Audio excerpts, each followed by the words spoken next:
Guruve Gauri Chanjay Radhika Radhe Krishna Krishna Bhaktaya Tad Bhaktaya Namo Namaha Pancha Kalpa Trubhyascha Kripa Sindhuvevacha Patitanam Pavanebhyo Vaishnavebhyo Namo Namaha Jai Shri Krishna Chaitanya Prabhu Nityananda Shri Advaita Gadadhara Shivasari Gaur Bhaktavinda Hare Krishna Krishna Krishna Hare Hare Hare Rama Rama Rama Hare Hare. Dandavat Pranam devotees. So I'm trying to answer some questions that I tried to do yesterday, but somehow or another I was unable to get it done. We had some other services and some things going on in the house as well, so I was not able to really get the questions done yesterday, so I'm trying to do them today. Dandavat Rama Gopal Prabhuji, Hari Bol. So, because I have services today as well, I want to try to go ahead and get them done relatively quickly. So the first question that had come in was something perhaps that's been answered before, but it was, why does Krishna not return to Vrindavan?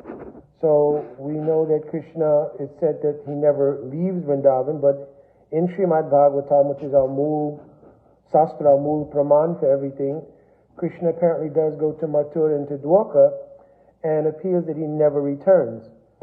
So of course in the Sarata Darshani Tika Srila Vishwanath Chakravarti Thakur Pad, he describes that when Nanda Maharaj followed Krishna to Mathura, and Baladev to Mathura, following the chariot of Akrura, then at that time,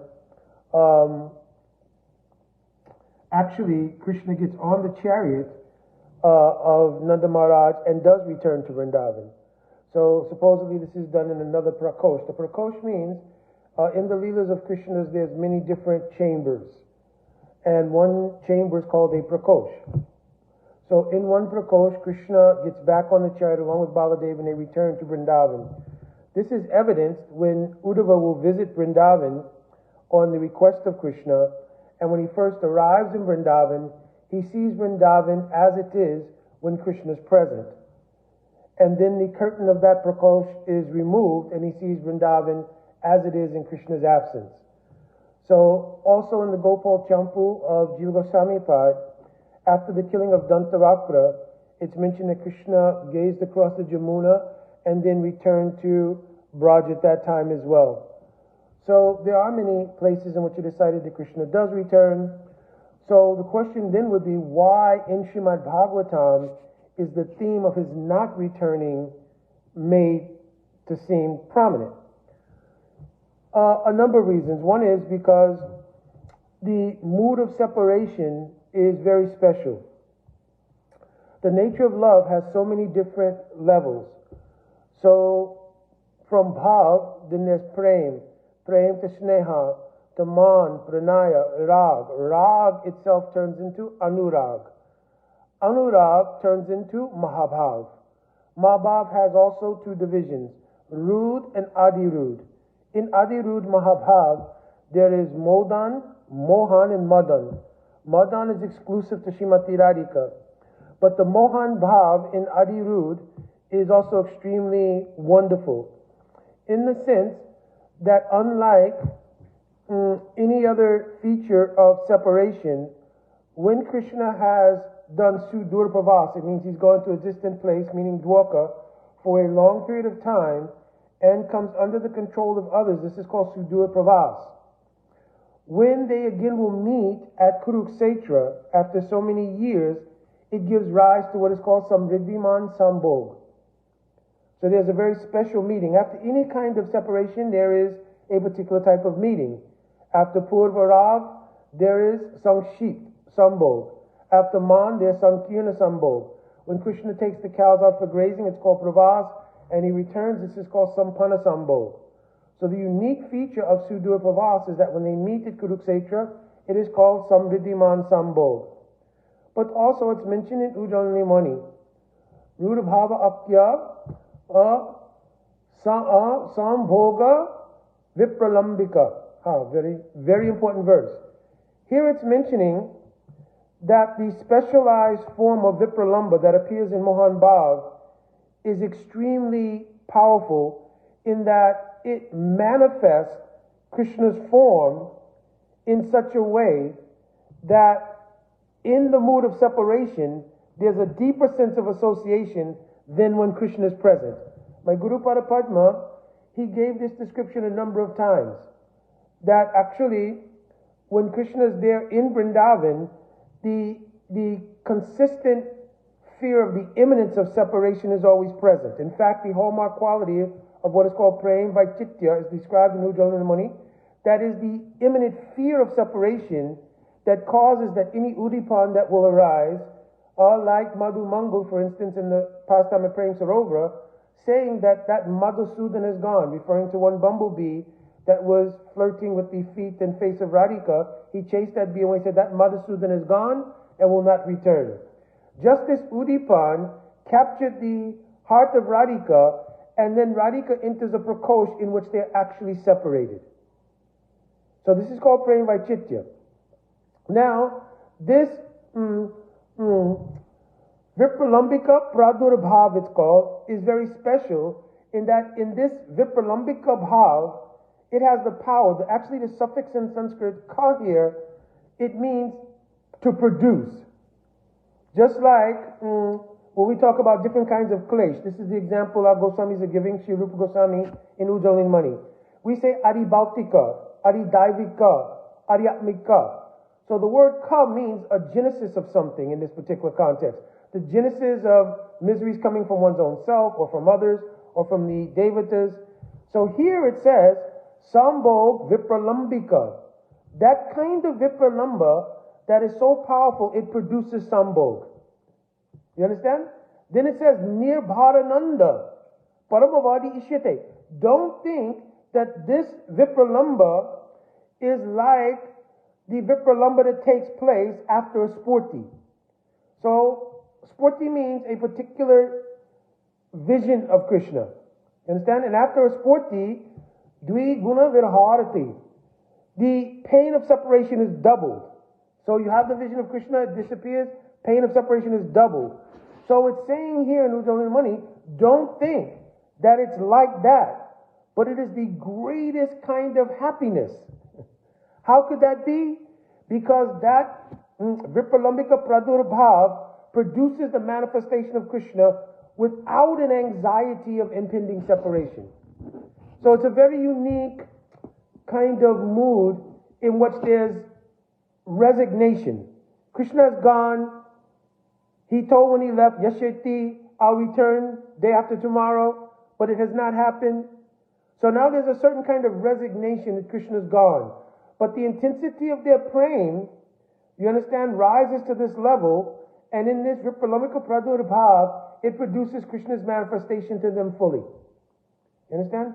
So this is a deep kind of thing, but I'm trying to explain how Krishna always is actually in Vrindavan. And in fact, it's mentioned Krishna never takes one step out of Vrindavan. Devotees asked many years ago, how is it then that we understand Mathura and Dwarka?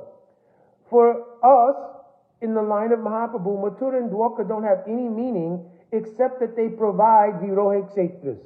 Virohik Kshetra means places where this Sudura Pravas can be expressed.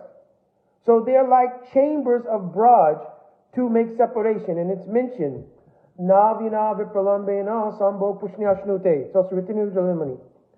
That without separation mood, Sambhog or meaning is not nourished. So popular saying is that absence makes the heart grow fonder. So in the context of bhakti, this is a true statement. That these periods of separation, they nourish meeting in a very high way. So it's not that Mathura and Dwarka are really separate leelas when you look at them from the proper perspective. If a person doesn't have Sambandha Gyan, then very difficult. Because if you don't have Sambandha Gyan, you cannot have a perspective on how everything is related. From the position of Sambandha Gyan, you can see. Therefore, in our line, we identify we are Brijabasis. And predominantly the idea of Palyadasi Bhav to Radhika. And from that perspective, we see that actually Krishna has gone to Mathura and Dwarka, but all the things I just mentioned about Vipralambika, Pradurbhav become prominent. Also, what Jiva Goswami Pad has written in Gopal Champu becomes prominent. So all of these configurations or understandings are there regarding the ontology of Mathura and Dwarka. They are not seen as separate places. They're seen as simply places where separation is created. You understand? Because part of practice of Raganuga Sadhan is that there should not be emphasis on Dwarka Dhyan.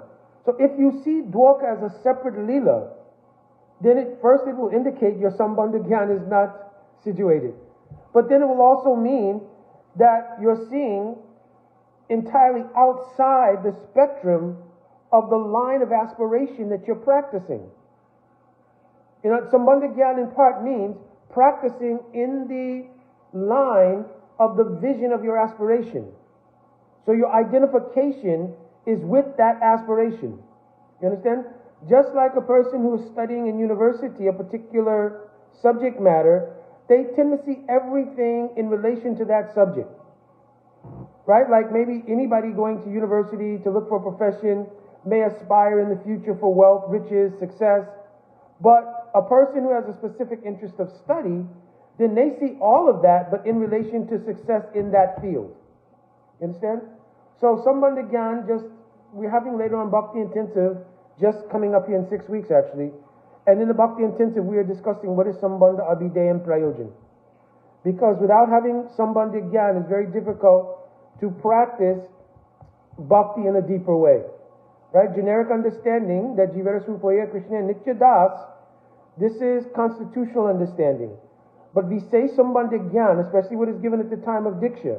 I mentioned yesterday also, Divya Gyanam Yatra Shrimanti Matre, Bhagavat Sarup Gyanam Tena, Bhagavat Sambandha Visesh Kanangscha. It becomes extremely important to understand what is Visesh Sambandha Gyan. What is my particular relationship with my particular Ishtadev. Understand? And this is why devotees have to be, either have the mantras illuminated for them, or at the time of Diksha, Gurudev will do that. When I took Diksha, Gurudev was gave very much emphasis to the illumination of both the Artha, means the meaning of the mantras, so that you can contemplate them, mantra, Artha, Chintan, and also mantra Dhyan. What is the meditation within the mantra? Because if you can't develop that, then all the other aspects of your sadhana, what bhajans you sing, what daily stav and stuti you do, how you approach seva to your takaji, all is based in that Sambandha Gyan. Alright? Next question was, same person wrote these two questions. Why the love of the gopis is considered better? So I was trying to understand the context of the question compared to who. So in general, Madhurya Rasa, I explained this the other day as well on a different tape for a different purpose, that from Tatashta Vichar, it's mentioned in Chaitanya Charitamrita, that from Tatashta Vichar, Madhurya Rasa is considered the best because all the elements of previous rasa are present in Madhurya Rasa with the addition of the specialities or asadharan qualities of Madhurya Rasa. Asadharan means the unique or uncommon quality, like Nija Anga Sevadiyan, the ability to offer Krishna your entire body in conjugal mood, that is unique to Madhurya Rasa. You understand? But Palan and Posen, which are elements of Vatsalya Rasa, are also present in Madhurya Rasa. Understand? So like this, all the other elements are present in Madhurya Rasa. In Chaitanya Charitamrita and Ramananda Sambhada mentions just as all the preceding elements like fire, air, ether, and water are present in earth. Right? So he makes this analogy. So also, love is graded by its ability to control Krishna. So there's what is called Sadharani Rati. Sadharani Rati is expressed like by Kubja. Kubja, who was Shopanakar in Ram Lila, she had desire to have conjugal relation with Krishna. So she had no necessary desire for seva, for a particular type of frame, anything. She had only complete dominant lust. But that lust was ekantic to Krishna, to no one else. Therefore, Krishna's Yayatam yayatam mam prapajantetam sadaiva bhajamyam is universally true. Therefore, he satisfied Kubja. But the Acharyas say her feeling is sadharani, means it's ordinary, it's common. But because it was accounted to Krishna, it was fulfilled. The queens in Dwarka, the mood of their praying is called samanjasarati. It means that there's some doubt in its efficacy to fully please Krishna, to fully bring Krishna under his control. You understand? But the love of gopis is called samharitarati. Means it is samarita. It is fully capable, fully competent to bring Krishna under control. Right? So, especially in Srimati Radhika, in her Madan Bhav, it is completely, always in a position where Krishna is under the control of that praying. No matter what Leela is playing out in any particular way, Krishna is always under the control of that praying. Right? Even when he's in Dwarka, one feature of Adirudh Bhav, Shlishta Kanti Murchita. Krishna may be embracing any queen in Dwarka, and a slight remembrance of Radhika will come, Murchita, he will faint. You understand? So, this kind of love is called Samarata Rati, and it is superior in its ability to both give Krishna pleasure and to control Krishna. You understand? Especially the prema of Radhika. This is why Krishna himself, he even desires to understand the mood of Radhika. Shri Radha Pranaya Kidriso Mahima. Shri Radha Pranaya Mahima Kidriso Vaniyeva. Right? He wants to know, what kind of pranay is this? The word pranay is used especially here because pranay means Swarupa Pranaya Sasya Avisramba Katita Buddhi. In Udalamanis described. It means the kind of Vishramba, the kind of intimacy of heart that's expressed by Radhika in Madan Bhav is unlike any other expression. You understand? So Krishna has his own desire to know what is the glory of that pranay. Understand? So, therefore it's seen that the prema of Madhurya Rasa in Braj is superior in the gopis than anyone else. Therefore, Vishnu Chakravarti Thakur Par is told, Arajo Bhagavan Vrajesha Tad Dhamma Vrindavanam Ram Niskaschirupasna Vrajavadu Vargena Yakalpita. We have aspiration to follow in that mood. In that Madhurya Rasa, there's two divisions, Sambhogichmayi and Tattad Bhavichmayi. This is a whole different discussion. But what is offered to the jivas in this world, especially in the descent of Mahaprabhu, is this Tattad Bhavichmayi. It means the mood of Radha Dasyam or Paryadasi Bhav to Radhika. And it's expressed in the verse, Anarpita Chirim Chirat Karunavati Nakalo Samutpaitam Unata Ujwal Rasa is the pinnacle of Madhurya Rasa. Swabhakti Sriyam, the ability to render savor to that prem, that is the special, unique gift that Mahaprabhu had not given in a very, very long time. Okay? Then, next question. This is from a different devotee. He says that I've read many books on Gayatri Mantra by various devotees who are in our line, and there seems to be very many different meanings to the mantras. So how do you differentiate between which ones are right? And I don't think he means here right or wrong. I think he means here just applicable to us. Again, Sambandha Gyan becomes really important here.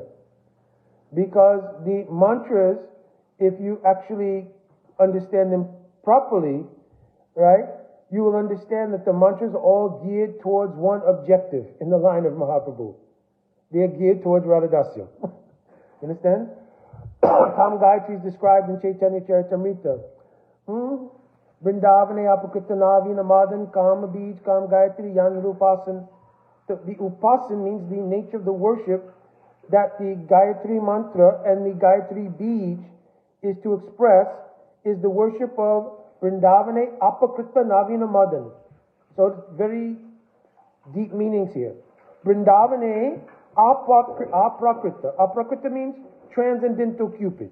That transcendental Cupid, Madan, is Shri Krishna himself. But Shri Krishna is never without Radhika. So Navina Madan is an important phrase here. You understand? Vrindavane Apakrita Navina Madan. What makes Krishna Navin, ever fresh? This is called Anurag. Anurag has this quality. Saranubhuta Anurago Yam Kuryan rather Nava Navam Priyam. that mood which makes the beloved appear newer and newer at every moment, this is called anurag. This anurag is the essential mood in Madhurya Ras of gopis. You understand? So Krishna is always ever first. That to any devotee in any rasa, Krishna's charm, beauty, etc. is always new. But the special quality of these anurag in relation here, where Krishna is seen as Navina Madan. Like in the verse, Tasamavya Bachachori Ismaya Manamakambojam Pitambara Daraswagri Sakshat Manmat Manmat. So when Krishna reappeared after the Vasikrita verse, Yate Sujata Charanam Burunam Saneshu, the last verse of Gopi Geet, Krishna reappears. At that time, Sakshat Manmat Manmat. He appears directly as Cupid. The indication here in the commentaries of our Acharyas is that the intensity of the anurag of gopis has risen to such a level that Krishna's beauty is enhancing at every moment. This is the nature of that beauty, but particularly by the influence of anurag, it appears even newer and newer. Understand? So, these are qualities that make the nature of how you understand Gayatri very important. Especially for men in our Gaudiya line, technically Brahma Gayatri is not chanted by ladies. You understand? But Srila Prabhupada, he gave this conception because predominantly also you can understand that the mantra is meant to break Purush Bhav. That means to break the mood of being Purush, the enjoyer. You understand? And that is equally in Kali Yuga in men and in women. You understand? But in our traditionally in the line is not given Brahma Gayatri, but even Brahma Gayatri is not worship of the sun. You understand? There is a phraseology that's given to understand illumination, but you have to understand the words clearly. Savitu Varinyam. Then what is Bharabo? Then what is Devasya? So especially getting illumination in the meaning of these words in relation to Sambandha Gyan becomes very, very important. Okay? All right, last question here. What is the difference between chanting for purification and meditation on Krishna's pastimes? Matter of maturation. Jiva Goswami has written, Pratamam Namnam Shravanam Sura Antakaranam Atarapeksham. In the beginning, the chanting is for purification of the Antakaran. Antakaran means the chitta, the subtle body, mind, intelligence, ahamkara, to purify those things. Then Sudecha Antakarane Rupa Shravanena Tat Udaya Yogyata Bhavati. When the Antakaran is somewhat pure and there's a maturation in bhakti, at that time the chitta becomes a fit place for the sporti of the Rup, Nam, Rup, Gun, Parikar, then Leela of Bhagavan in a sequential order. It's written in Bhakti Sandhava, maybe on check 256 or something, around that area.